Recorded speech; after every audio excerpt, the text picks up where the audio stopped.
Hello humans, Master DinnerFlax here, and today I'm going to be showing you something I've been doing for the Generation Duels format, or however it's pronounced. The formats that are in it are actually very exploitable, but for more than one reason. They're exploitable because they can access some of the new broken cards, and old quote-unquote broken cards like Stratos can't keep up with the new stuff. And also because so many people are wanting to test old cards instead of try new stuff, instead of just keep playing the new stuff, you can honestly build decks around old school strategies like that, and that's really fun. So what I'm going to show you is what I've been playing for Era 2. Commoney, Era 2, Tour Monarch. Okay, we'll start with the list. Blackluster Soldier, you play light darks, it's broken. Gores. I thought about playing multiples, but it kept clogging, and it's only really good as tribute fodder with Light and Darkness Dragon. Otherwise, you just use it to protect your life points, which is probably the most important reason. Like, I need some for this maxi to draw into. Speaking of that, Light and Darkness Dragon, it makes the perfect circle. It dies, you get Disc Commander draws you 2 cards, draw more Monarchs. That's how Perfect Circle works. For the Destiny Heroes, I got 2 Malicious, 2 Fearmonger, 1 Disc Commander. I didn't want to flood my deck with too many Destiny Heroes. The best one is this, but this one's also pretty good. This one's actually has some interesting interactions.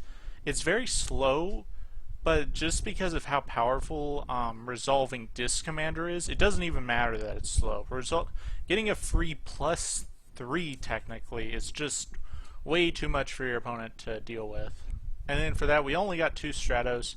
Like I said about the Destiny Heroes, you don't want to flood your hand with all of the same card, and I don't want to play 3 Stratos because after all the Destiny Heroes are gone, there's nothing good you really want to search. You don't want to Stratos into Stratos. That's underwhelming.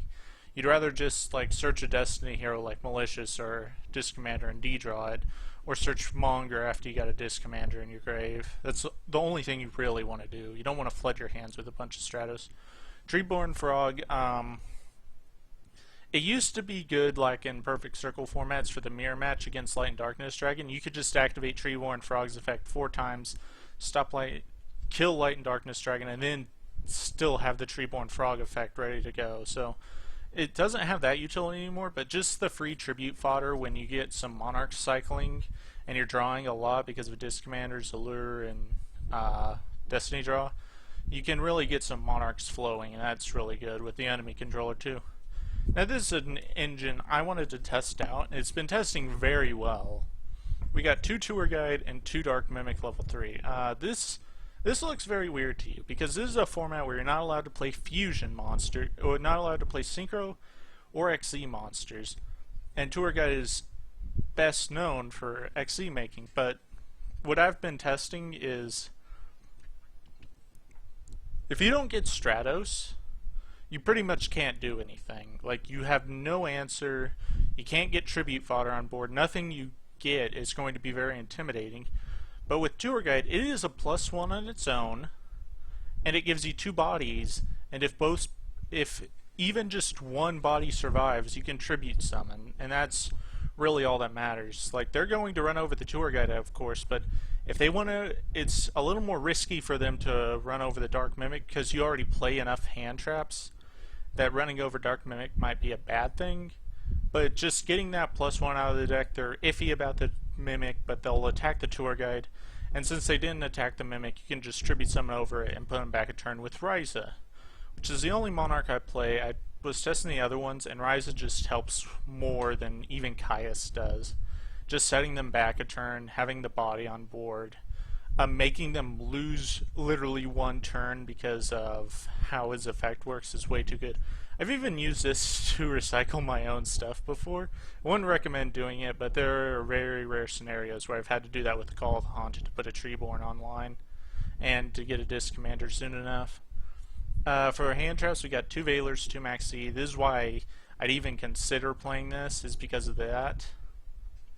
That's the only reason. Because Dark Mimic can draw you into that effect Veiler when they are trying to push, or it can draw you into a max C for next turn, or it can draw you into Gores if it's going to be an OTK. And then the last monster is 1 Thunder King. You could play 3, but there's just literally no room. I would play more, but there's no room. And yeah, so for spells we got 3 Destiny Draw. This card's amazing.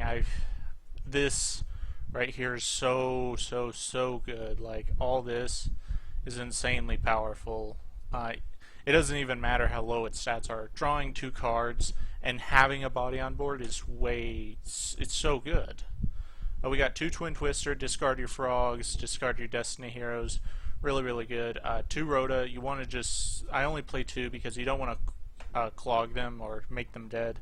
I was playing 3 originally and they were just dead all the time, so I just play 2 because Stratos already gets you a warrior and the other one can get that Fearmonger late game. You don't want to Stratos and then Fearmonger and then keep cycling and then draw the Rhodas because they'll be blank cards in the end game.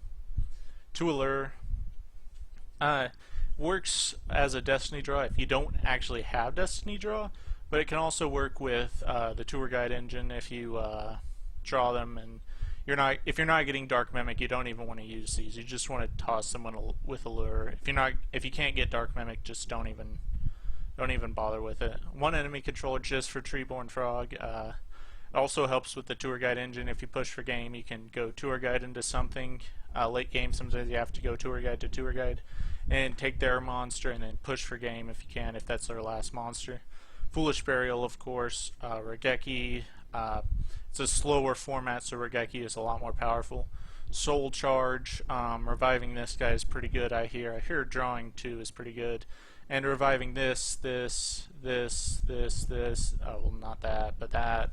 Like, there's a lot of things you can revive besides Disc Commander, but reviving Disc Commander is insane. And only 1 Stormforth. I only play 4 Tribute Summon monsters in the deck. If you want to include Gores, that's 5, but you don't want to do that. So you just want to play 1. You don't want to draw this when you have nothing to Tribute Summon for, and it's only good with Riser. You don't even want to use it with Light and Darkness unless you have a Tour Guide engine, like a Dark Mimic left, then it's okay. For the traps, 2 Call the Haunted, Wing Blast. This is just like this trap lineup, I thought.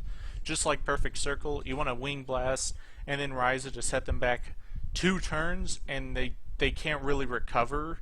Even if they're ahead in advantage, they did lose 2 turns, so there's not a lot they can do. And Call the Haunted just to revive this guy. So 1, 2, 3, 4, 5, 6. There's 6 ways to revive Disc Commander, but you have so many ways to draw. So many ways to draw. You will resolve Disc Commander at least once in a duel. For extra, we got 3 Chimera Techs for no reason, 3 Dark Laws for no reason, 1 Acid for no reason, Heroes for no reason, Gladiator Beast for no reason, and this because it's like double no reason. There's 1 no reason and 2.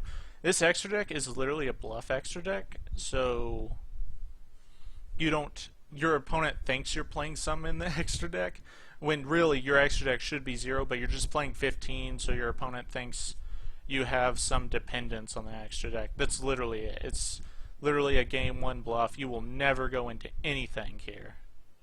So for the side deck, Droll and Lockbird for Generation 1 Exodia. It is incredibly difficult to fight that because they got way too much to draw. They got way too many things to draw with. So you really just you need to side something in, and you're literally just going to be siding out as anything for these. If you draw this, you win.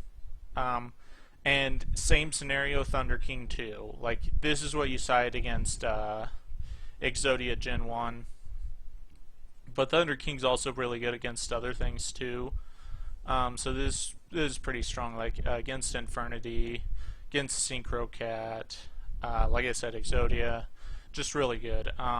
Mobius for stupid Card Demise Gen 1 decks. 3 Prohibition. This is literally for anything. I was thinking about this a lot. In Generation 1, if they actually do what people think they're going to do and just ban certain decks from ever being played, then the format's going to be so diverse that you can't have a side for everything. You can't like main 3 master restricts for monarchs when monarchs can't be played except if they're like these monarchs, and like there's going to be so much in the format that you just have to get a blank perfect semi-perfect side against everything. 2 dark holes is kind of the same thing. Shh, calm down. 2 Stormforth, I'm not really sure why. It's just I sometimes side in Mobius, and if I side in Mobius, I just want to have 3 because I'll have 5 ways to tribute summon, plus scores if needed. And 2 Decree, same thing with the Demise decks, and also just stun decks because some decks in the format will just have a lot of traps, and I just want to deal with all of them without even like trying to fight through like vanilla monsters of Gen 1. That's really annoying. So that's it, YouTube, and remember, Master DinnerFlax will take your soul.